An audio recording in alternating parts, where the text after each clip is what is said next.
Have you ever heard of parents coming to blows at a children's chess tournament, hitting and threatening each other?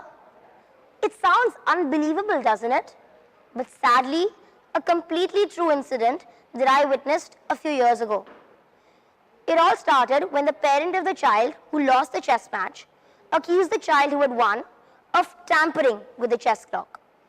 Of course, these accusations didn't go down well with the other parent, and a screaming match began that quickly progressed to threats and finally a physical fight. It was not a pretty sight. This incident stayed with me over the years, and I'd like to talk about it because I feel that it showed our increasing inability to accept losing. What I saw that day was a parent who simply couldn't accept the fact that her child had been defeated by a better player. The only way she could justify her child's failure to herself was by accusing the winning child of cheating. This sets up a dangerous line of thought in children's minds that winning is everything, and even if you do lose, you must find a way to blame it on someone. Which brings me to this word, loser. It's a word we all hear often in these very corridors. We are often ridiculed for failing to perform well at something or the other. But is losing so very bad? Is it necessary or even possible to always win? Well, I think it's okay to lose because everyone can't win, and losing teaches you valuable lessons that will eventually help you to find success. I'd like to take myself as an example. I have been playing in chess tournaments for a few years now. I have probably lost more matches than I have won, and there are times my mother has told me that I should stop participating. But my love of the game kept me going. I still continue to take part because for me, taking part is more important than winning. Honestly, I think my losses bothered my mother more than they did me. To me, not taking part at all is the real failure.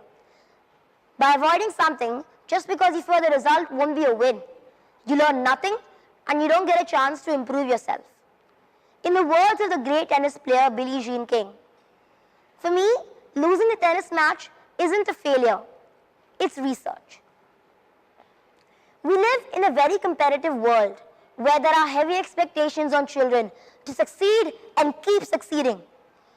Overwhelming pressure to win can create a fear of losing in children, which in turn can lead them to stop trying altogether because they don't want to risk losing.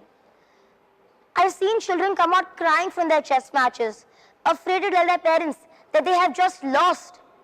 I have seen angry parents abruptly pulling out their children mid-tournament because they weren't winning. As kids, the message we get is, if you aren't winning, then there's no point in persisting with something. If you're losing, then you should give up. But instead of giving up, if the child had played those remaining games, he would have gained more knowledge, he would have been motivated to do better the next time, and most of all, he would have learned from his mistakes. Studies have shown that when fear of failure develops early in children's minds, it can affect their self-confidence to such an extent that their very approach towards learning gets negatively impacted. And that's not a good thing, because it can totally ruin the entire experience of education. Whatever happened to just enjoying the process of learning without being in constant fear of the results? Research also shows that 36% of school-going children in the USA are unwilling to try their hands at difficult tasks for fear of failing at them. The danger in this is that they could miss out on great opportunities and avoid doing things that they might have been good at. And this is the worst possible thing that could happen to a child, the loss of self-belief. Because the first step to succeed at anything is telling yourself that you can do it. The American football coach Henry Russell once infamously said, "Winning isn't everything, it's the only thing." And I'm sure many people think the same way, but I disagree. Winning isn't everything, nor is it nothing. It's somewhere in between.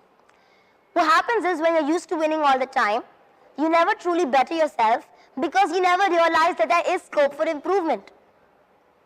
Losing isn't the end of the world because there will be other chances. Instead of getting so stressed about the result, focus on the process and people that helped you to get to that point in the first place. I recently read a lovely story about a marathon runner in Thailand who turned back when he was just inches away from the finish line to help a contestant who had collapsed on the track. He even let the injured contestant finish ahead of him. He might not have won the race, but he was a winner nevertheless, because he displayed a humaneness that we see less and less these days. So I guess the message I want to give to all children is stop being so hard on yourselves. Believe in yourselves and ask your parents to believe in you too. Don't constantly compare yourselves with peers or feel pressurized to do better than them. Instead, try to achieve goals that you set for yourself rather than goals set for you by someone else. Try and try. Go out there and start tackling the task that you are avoiding. It doesn't matter if you win or succeed or if you were able to master the skill or not. It matters that you tried. Train your mind to accept failure by telling yourself that everybody faces it. And always remember the iceberg theory, that what you see on the surface isn't the whole story. So, the next time you see successful people, remember that they too must have faced failures and rejection along the way. Thank you.